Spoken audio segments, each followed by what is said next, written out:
Bueno, cuando hablamos sobre calma, cada persona tiene su expectativa, cada uno tiene su forma de definir qué es calma, ¿sí? Para algunos puede ser la ausencia de problemas, para otras personas es tener un bienestar económico o bienestar desde el punto de vista de salud, para otras personas puede ser paz mental, para otras personas puede tener que ver simplemente con no tener dolores, ¿m? Para otras personas puede ser el tener objetivos cumplidos, ¿bien? Es decir, la palabra calma puede ser utilizada de manera muy amplia, ¿bien? En función de lo que para nosotros pueda ser útil.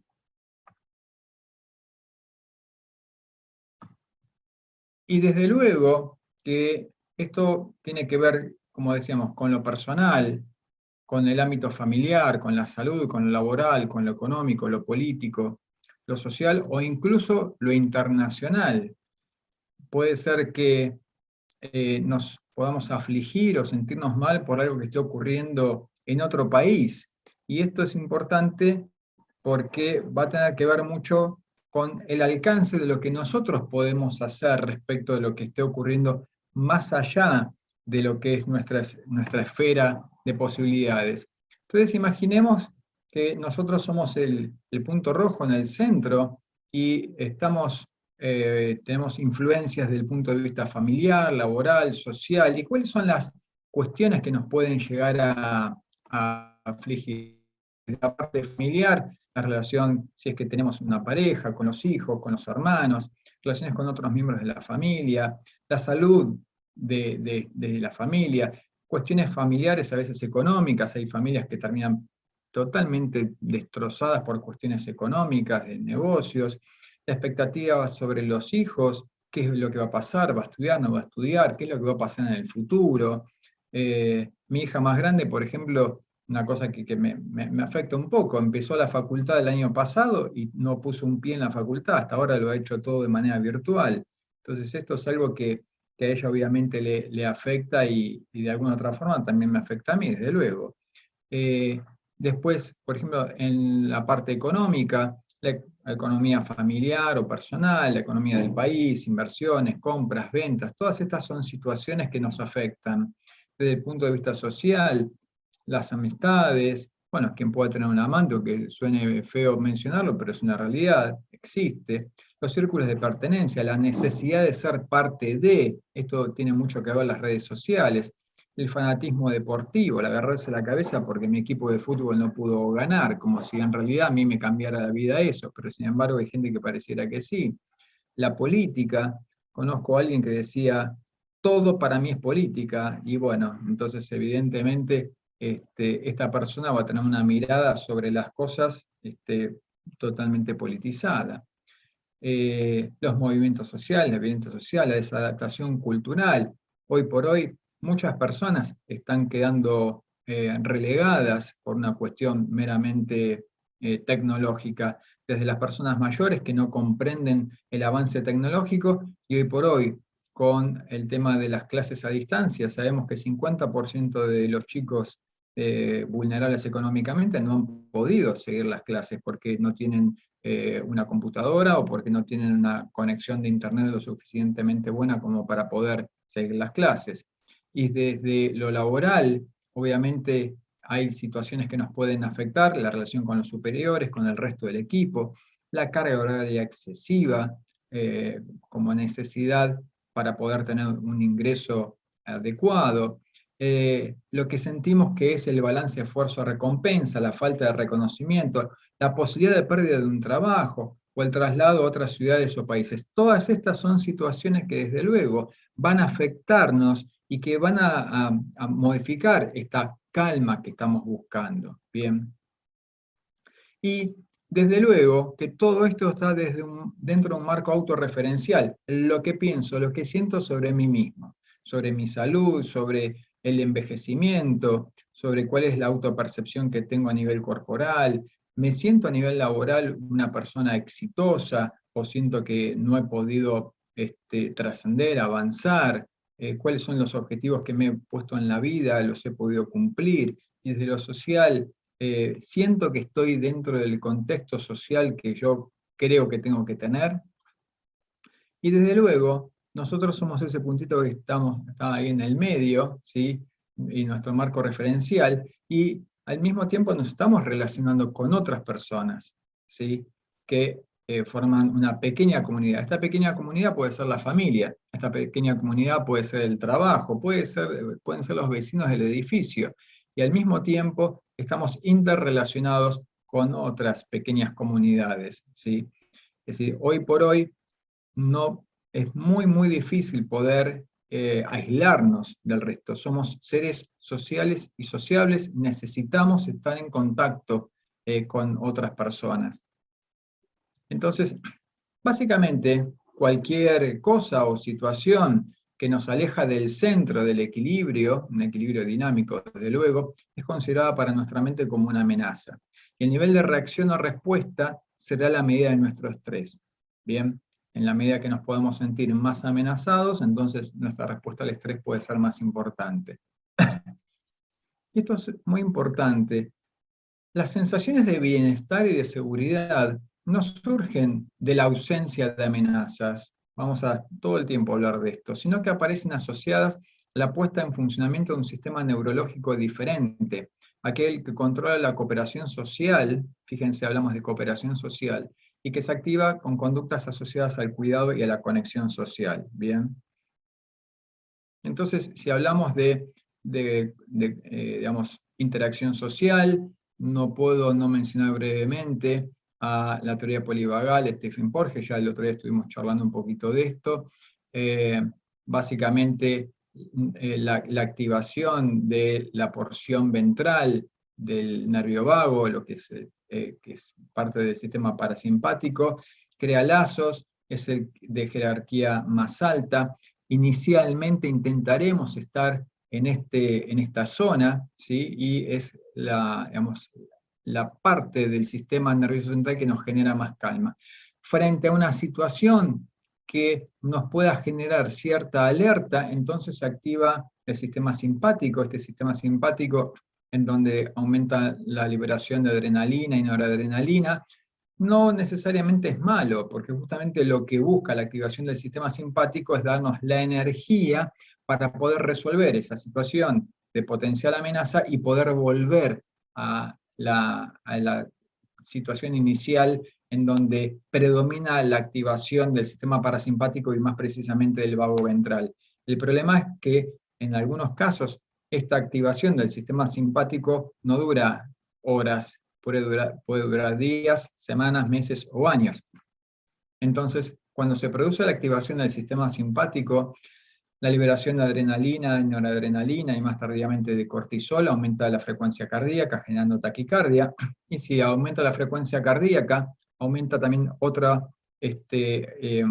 propiedad cardíaca, que es la fuerza de contracción. ¿Sí? Esta fuerza de contracción más la taquicardia puede generar las palpitaciones. Básicamente, palpitaciones es sentir el latido cardíaco.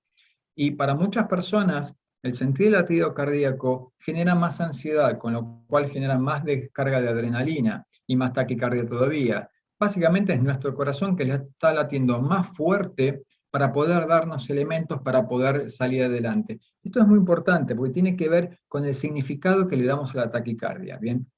También hay aumento de la frecuencia respiratoria, aumento de la tensión arterial, hay un aumento de la focalización de la atención. Y esto es importante porque en una situación de alarma vamos a poner la atención, por ejemplo, en el cartel que diga salida, en el cartel que diga matafuego. Desde luego, no vamos a poner atención, por ejemplo, en el cartel que diga bar. ¿Sí? Hay una disminución de la digestión porque disminuye el tono parasimpático y aumenta el simpático, como decíamos, aumento de la lipólisis para conseguir energía y aumento del nivel de azúcar justamente para poder llevarle más energía al cerebro, al menos en ese momento. Bien. Entonces, si esta amenaza no desaparece, se activa el vago dorsal. Perdón.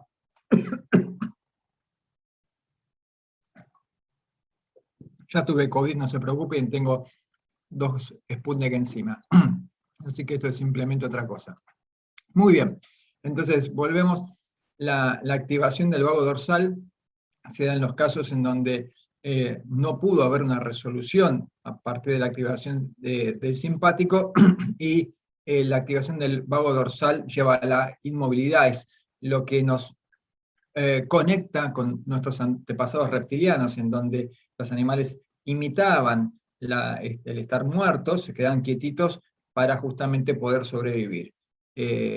Esto es el problema es cuando esto se produce, esta activación mucho tiempo, se produce por mucho tiempo, es muy difícil después volver al vago ventral. Bien.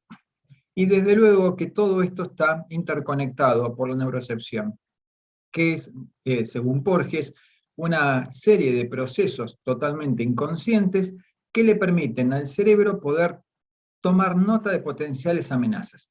El 80% de los procesos mentales, ¿sí?, son absolutamente inconscientes, ¿sí? Si no tenemos conciencia de ninguno de estos procesos. Y esto podría explicar, por ejemplo, cuando hay personas que dicen, doctor, yo no sé, de la nada me agarró palpitaciones, o de la nada me empecé a sentir mal, tenso, tensa. Bueno, la persona no tomó conciencia, pero su mente de manera totalmente inconsciente hizo un análisis de la situación presente o futura, o eventualmente recordó algo del pasado, o tomó algún elemento del pasado, porque se recordó sería consciente, y generó esta descarga adrenérgica. Bien.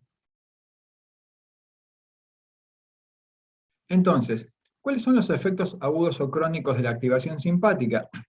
Esto es muy divertido cuando es presencial la charla, porque la gente empieza a decir, esto lo tengo yo, esto lo tengo yo. Por ejemplo, dolor de pecho, trastornos de la libido, depresión, angustia, palpitaciones, dolores de panza, por ejemplo, síndrome de intestino irritable, infecciones a repetición, infecciones urinarias, resfríos, herpes zóster, insomnio, contracturas musculares, caída del pelo o ataques de ira, ¿sí?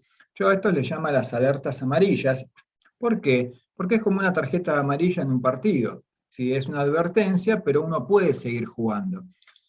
¿Qué es lo que pasa? Bueno, nos tomamos un ibuprofeno, un paracetamol, nos tomamos melatonina y seguimos adelante, ¿sí? Nos hacemos un masaje para la contractura y no estamos escuchando justamente qué es lo que nos está diciendo nuestro cuerpo, ¿sí?, o nuestra mente a través de nuestro cuerpo.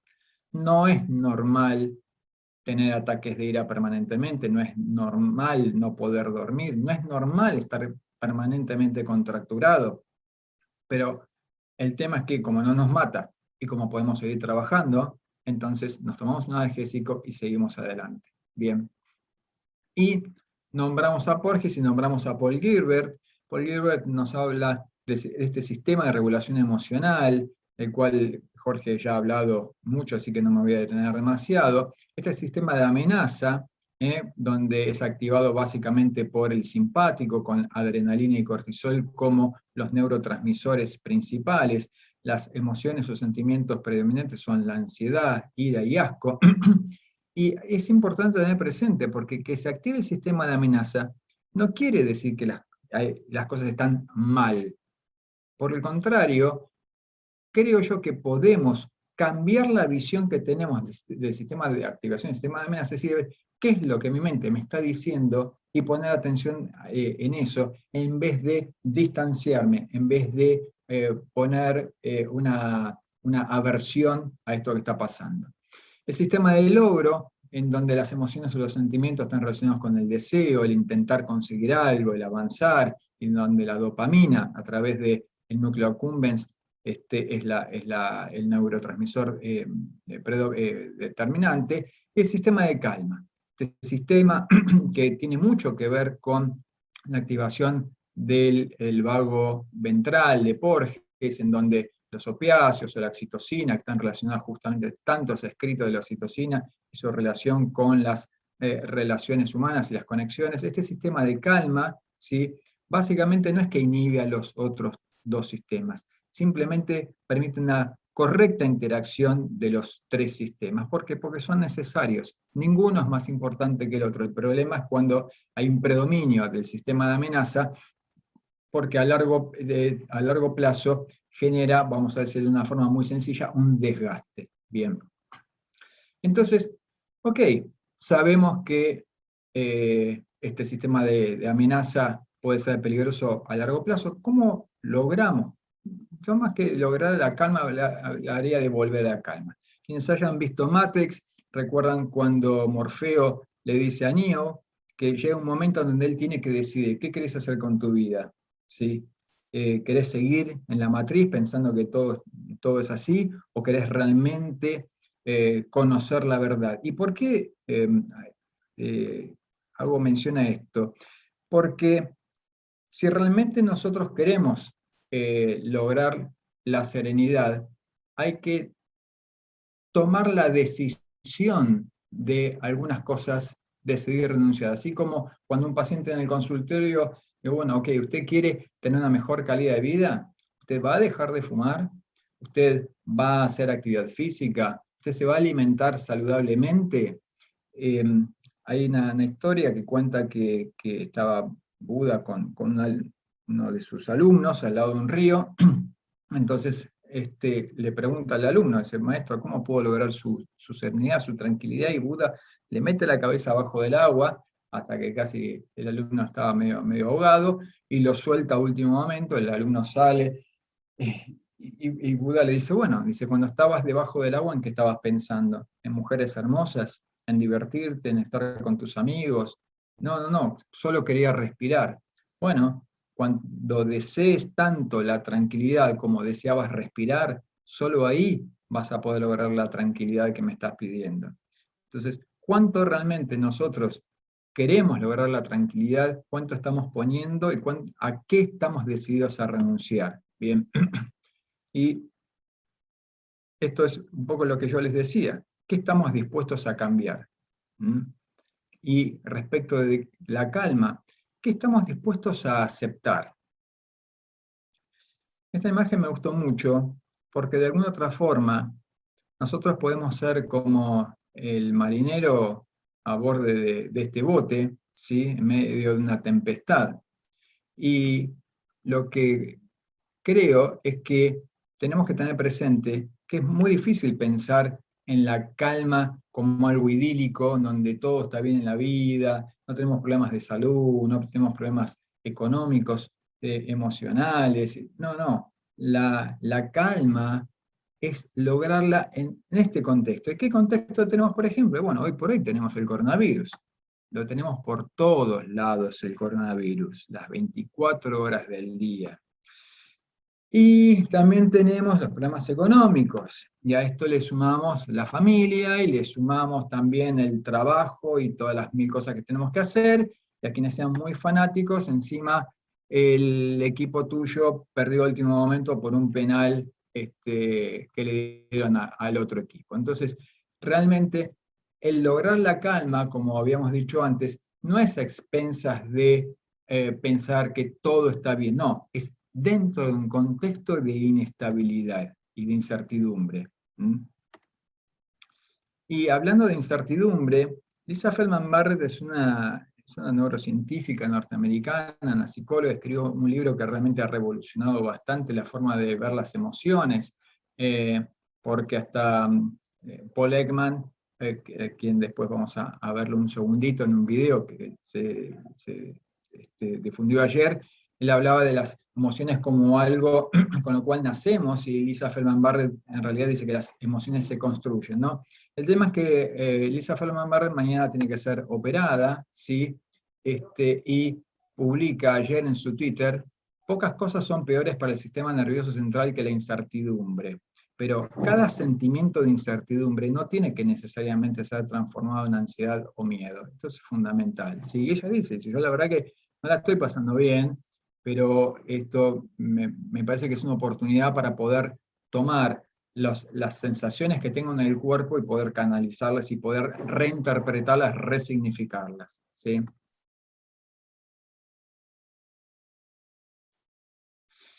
Entonces, cuando pensamos en Buda, la traducción es el iluminado, pero también el despierto. Es decir, tenemos que estar despiertos. ¿Despiertos a qué? Despiertos a lo que nos está pasando. Cuando entré en la charla, alguien decía, dice, tenemos que, a partir de la práctica meditativa, logré comenzar a darme cuenta de lo que le estaba pasando a mi cuerpo. Darme cuenta que estaba contracturado o contracturada, o que tenía, la pierna me temblaba, o que realmente me sentía tensionado o tensionada. El estar verdaderamente despierto, más allá de estar con los ojos abiertos, ¿sí? Y se está desarrollando ahora el Science and Wisdom of Emotions, desde hasta mañana, y les quiero mostrar una pequeña, el inicio de la charla esta, a ver dónde estaré. Acá. Esperen porque les quiero mostrar, acá está. Son 2 minutos nada más, y viene con traducción al español. El que empieza hablando es Mathieu Ricard, que es es un científico francés que hace 40 años que se hizo budista, y entrevista a Paul Ekman sobre las emociones.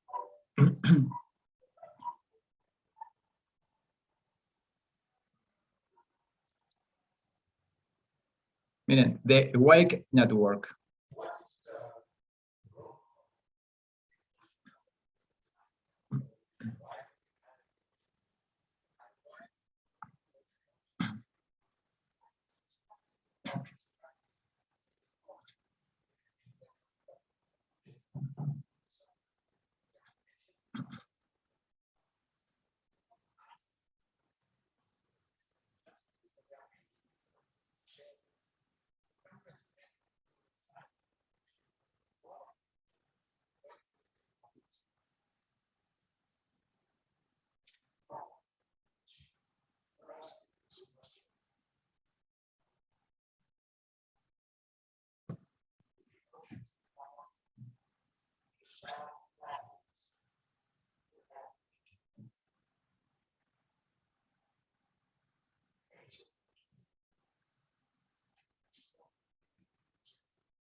Me pareció fantástico. La verdad es que cuando vi esta charla y tenía que dar esta que